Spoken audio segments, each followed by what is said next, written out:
കുറഞ്ഞ ചെലവിൽ കമ്പ്യൂട്ടർ നിർമ്മിക്കാൻ ആഗ്രഹിക്കുന്നവർക്ക് വേണ്ടി ഒരു 20,000 രൂപയ്ക്ക് താഴെയുള്ള കമ്പ്യൂട്ടറിൽ ഉപയോഗിക്കാവുന്ന ജിഗാബൈറ്റിൻ്റെ j1800m എന്ന് പറയുന്ന ഒരു മദർ ബോർഡിനെ കുറിച്ചുള്ളൊരു റിവ്യൂ ആണ് ഞാനിവിടെ ചെയ്യുന്നത്. ഈ ചാനലിൻ്റെ പുതിയൊരു വീഡിയോയിലേക്ക് എല്ലാവർക്കും സ്വാഗതം.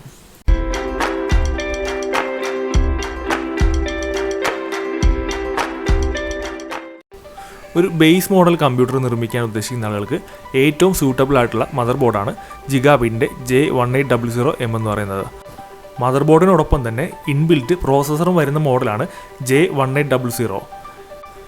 ഇൻ്റലിൻ്റെ സെൽറോൺ 2.41 GHz ഡ്യുവൽ കോർ പ്രോസസ്സറാണ് ഈ മോഡലിൽ ഉപയോഗിച്ചിരിക്കുന്നത്. DDR3 റാം ഇൻസ്റ്റാൾ ചെയ്യാൻ പറ്റുന്ന 2 റാം സ്ലോട്ടുകളും ഈ മോഡലിൽ അവൈലബിൾ ആണ്.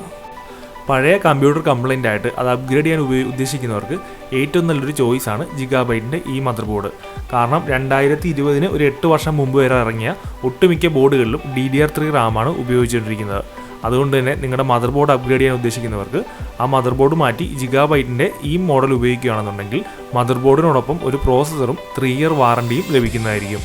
പഴയ കമ്പ്യൂട്ടറിൽ ഉപയോഗിച്ചിരുന്ന DDR3 റാം കംപ്ലൈൻ്റ് അല്ലെങ്കിൽ അത് ഈ മദർ ബോർഡിനോടൊപ്പം ഉപയോഗിക്കാവുന്നതാണ്.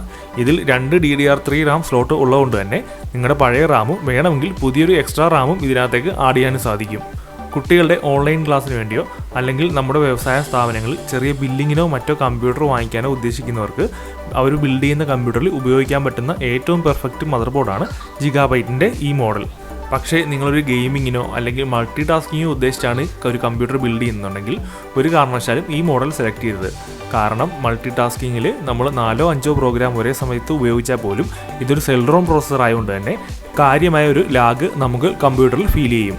ഇതൊരു എൻട്രി ലെവൽ മദർ ബോർഡ് ആയതുകൊണ്ട് തന്നെ മറ്റ് മദർ ബോർഡുകളെ അപേക്ഷിച്ച് ഇതിനകത്ത് 2 SATA ഹാർഡ് ഡിസ്കുകൾ കണക്ട് ചെയ്യാനുള്ള പോർട്ട് മാത്രമേ കമ്പനി നൽകിയിട്ടുള്ളൂ. ഒരു ഗ്രാഫിക്സ് കാർഡ് സ്ലോട്ടും ഒരു PCI സ്ലോട്ടും ഇതിൽ അവൈലബിൾ ആണ്. എന്നാൽ ഇതൊരു ഗെയിമിങ്ങിന് ഉപയോഗിക്കാൻ സാധിക്കുന്നില്ല എന്ന് ഞാൻ നേരത്തെ പറഞ്ഞുകൊണ്ട് തന്നെ ഒരു ഗ്രാഫിക്സ് കാർഡ് ഇതിനകത്തേക്ക് ആഡ് ചെയ്യുന്നതുകൊണ്ട് കാര്യമായ പ്രയോജനമൊന്നും നമുക്ക് ലഭിക്കാൻ പോകുന്നില്ല. ഡിസ്പ്ലേ ഔട്ട്പുട്ടിനായി ഒരു VGA പോർട്ടും ഒരു HDMI പോർട്ടും ഉള്ളതുകൊണ്ട് തന്നെ എക്സ്ട്രാ ഗ്രാഫിക്സ് കാർഡ് ആഡ് ചെയ്യുന്നതുകൊണ്ട് നമുക്ക് പ്രത്യേകിച്ച് പ്രയോജനങ്ങളൊന്നുമില്ല. ഇന്ന് വാങ്ങിക്കുന്ന 20 ഇഞ്ചിന് താഴെയുള്ള എല്ലാ മോഡലുകളും VGA പോർട്ട് അവൈലബിൾ ആണ്. 20 ഇഞ്ചിന് മുകളിലുള്ള HDMI പോർട്ട് മാത്രമുള്ള ഒരു മോണിറ്ററാണ് നിങ്ങൾ ഉപയോഗിക്കുന്നതെങ്കിൽ പോലും അതിൽ കണക്ട് ചെയ്യാനായിട്ട് ഈ മദർ ബോർഡിൽ ഒരു HDMI പോർട്ടും അവൈലബിൾ ആണ്. മദർ ബോർഡിൻ്റെ ബോക്സ് പാക്കിൽ മദർ ബോർഡും ഇൻബിൽറ്റ് പ്രോസസ്സറും ഇതിൻ്റെ ബാക്ക് പാനലും 2 SATA കേബിളുകളും ഒരു യൂസർ മാനുവലും ഇതിൻ്റെ ഒരു ഡ്രൈവർ CD-യും നമുക്ക് ലഭിക്കുന്നതായിരിക്കും. ഇതോടൊപ്പം ലഭിക്കുന്ന ഡ്രൈവർ CD-യിലുള്ള ഡ്രൈവേഴ്സുകളെല്ലാം ഇതിൻ്റെ മാനുഫാക്ചറിങ് ടൈമിന് ഉള്ളതാണ് എന്നുകൊണ്ട് തന്നെ നമ്മളെപ്പോഴും ഇൻ്റർനെറ്റിൽ നിന്നും പുതിയൊരു ഡ്രൈവേഴ്സ് ഡൗൺലോഡ് ചെയ്ത് ഇൻസ്റ്റാൾ ചെയ്യുന്നതായിരിക്കും എപ്പോഴും നല്ലത്. ഈ മദർ ബോർഡിൽ ഉപയോഗിച്ചിരിക്കുന്നത് സെൽറോൺ പ്രോസസ്സർ ആയതുകൊണ്ട് തന്നെ പ്രോസസ്സറിൻ്റെ കൂളിങ്ങിനായിട്ട് ഒരു ഹീറ്റ് സിങ്ക് അല്ലാതെ പ്രത്യേകിച്ച് എക്സ്ട്രാ കൂളിംഗ് ഫാനുകളൊന്നും കമ്പനി പ്രൊവൈഡ് ചെയ്യുന്നില്ല. ഇതൊരു സെൽറോൺ പ്രോസസ്സർ ആയതുകൊണ്ട് തന്നെ ഇതിനകത്ത് നിന്നും കാര്യമായ ഹീറ്റുകളൊന്നും ഉണ്ടാകാത്തതുകൊണ്ട് തന്നെ നമ്മളൊരു എക്സ്ട്രാ കൂളിംഗ് ഫാൻ വെക്കേണ്ടതിൻ്റെ ആവശ്യവും വരുന്നില്ല.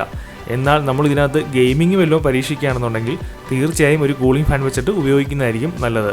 കാരണം ഇതൊരു ഗെയിമിങ്ങിന് വേണ്ടി ബിൽഡ് ചെയ്ത PCയുമല്ല. അഥവാ നിങ്ങൾക്ക് ഗെയിം ഇതിനകത്ത് ഇൻസ്റ്റാൾ ചെയ്യണമെന്നുണ്ടെങ്കിൽ തീർച്ചയായും ഒരു ഫാൻ ഇൻസ്റ്റാൾ ചെയ്ത ശേഷം മാത്രം ട്രൈ ചെയ്യുക. ഇനി ഈ മദർ ബോർഡിൻ്റെ ഇൻപുട്ട് ഔട്ട്പുട്ട് പോർട്ടുകൾ ചെക്ക് ചെയ്യുകയാണെന്നുണ്ടെങ്കിൽ ഞാൻ നേരത്തെ പറഞ്ഞ പോലെ തന്നെ പഴയ കമ്പ്യൂട്ടർ കംപ്ലൈൻ്റ് ആയിട്ട് അത് അപ്ഗ്രേഡ് ചെയ്യാനായിട്ട് മിക്കവരും ഈ മദർ ബോർഡ് ഉപയോഗിക്കുന്നതുകൊണ്ട് മുമ്പത്തെ കാലത്ത് ഉപയോഗിച്ചുകൊണ്ടിരുന്ന PS2 കീബോർഡോ മൗസോ കണക്ട് ചെയ്യാൻ വേണ്ടി ഒരു PS2 പോർട്ടും അതോടൊപ്പം തന്നെ ഒരു 2 USB പോർട്ടും അത് കൂടാതെ എക്സ്ട്രാ 2 USB പോർട്ടുകളും ഒരു USB 3 പോർട്ടും ഇതിനകത്ത് അവൈലബിൾ ആണ്. അപ്പോൾ ടോട്ടലി 5 USB പോർട്ടുകളും കൂടാതെ ഒരു VGA പോർട്ടും ഒരു HDMI പോർട്ടും ഒരു പാരലൽ പോർട്ടും പിന്നെ നമുക്ക് ഇൻ്റർനെറ്റ് കണക്ഷൻ കേബിൾ വഴി കണക്ട് ചെയ്യാനായിട്ട് ഒരു RJ45 പോർട്ടും ഓഡിയോ ഡിവൈസുകളായ സ്പീക്കറും മൈക്കും കണക്ട് ചെയ്യുന്നതിന് ആവശ്യമായ പോർട്ടുകളും ഈ മദർ ബോർഡിൽ അവൈലബിൾ ആണ്. അപ്പോൾ ഒരു ബഡ്ജറ്റ് PC ബിൽഡ് ചെയ്യുന്ന ആൾക്ക് ഒരു റിഫർബിഷ്ഡ് കമ്പ്യൂട്ടർ ബിൽഡ് ചെയ്യുന്നതിനേക്കാളും എപ്പോഴും ജിഗാബൈറ്റിൻ്റെ ഇത്തരമൊരു മോഡൽ ഉപയോഗിച്ച് ഒരു കമ്പ്യൂട്ടർ ബിൽഡ് ചെയ്യുന്നതായിരിക്കും നല്ലത്. ഇതിൻ്റെ ഏറ്റവും വലിയൊരു ഹൈലൈറ്റ് എന്ന് പറയുന്നത് ഇതിൻ്റെ 3 ഇയർ വാറണ്ടി തന്നെയാണ്.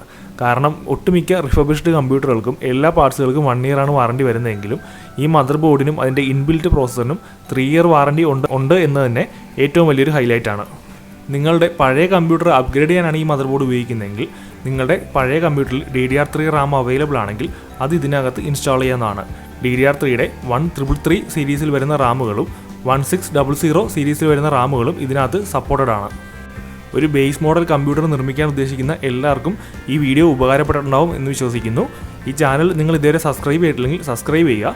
അതോടൊപ്പം തന്നെ ആ ബെൽ ബട്ടണും പ്രസ് ചെയ്യുകയാണെന്നുണ്ടെങ്കിൽ ഇത്തരം പുതിയ പ്രോഡക്റ്റുകളെക്കുറിച്ചുള്ള വീഡിയോസ് ഞാൻ ഇടുന്നതനുസരിച്ചിട്ട് നിങ്ങൾക്ക് അപ്ഡേഷൻ കിട്ടുന്നതായിരിക്കും. Thank you for watching my video. By.